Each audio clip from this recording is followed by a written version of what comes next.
मित्रांनो, संघटना केवळ वरच्या पातळीवरून मजबूत होत नाहीये, तर ती तळागाळातून बांधली जाते। म्हणून मी ठामपणे आपल्याला सगळ्यांना सांगू इच्छितो की प्रत्येक नेत्यांनी आणि पदाधिकाऱ्यांनी काही ठराविक प्रकारचे संवादाचे टच पॉइंट लोकांच्या समोर ठेवले पाहिजेत।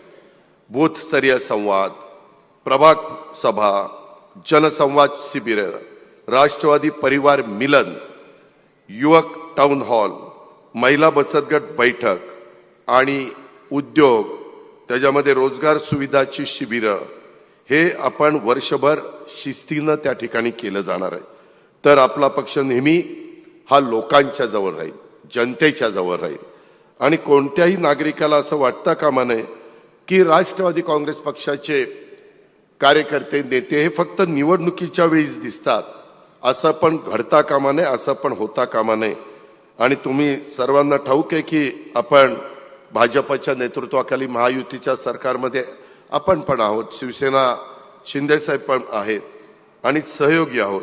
अनेक लोक मला विचारतात हे पाऊल आपण का टाकलं, वैयक्तिक आणि कौटुंबिक नात्यांच्या मध्ये वेदना आपण का स्वीकारल्या। मी तुम्हाला मनापासून सांगतो, ही सत्ता किंवा पदांच्यासाठी उचललेलं पाऊल नव्हतं किंवा नाही। महाराष्ट्राला स्थिरता, तुमच्या माझ्या महाराष्ट्राला प्रगती आणि ठोस निर्णयाची गरज आहे। या आमच्या अंतःकरणाच्या हकेला आम्ही ओ दिली आणि हा मार्ग स्वीकारलेला आहे। हे कृपा करून महाराष्ट्राने पण लक्षात घ्यावं आणि माझ्या सहकाऱ्यांनी पण लक्षात घ्यावं। महाराष्ट्रवादी रे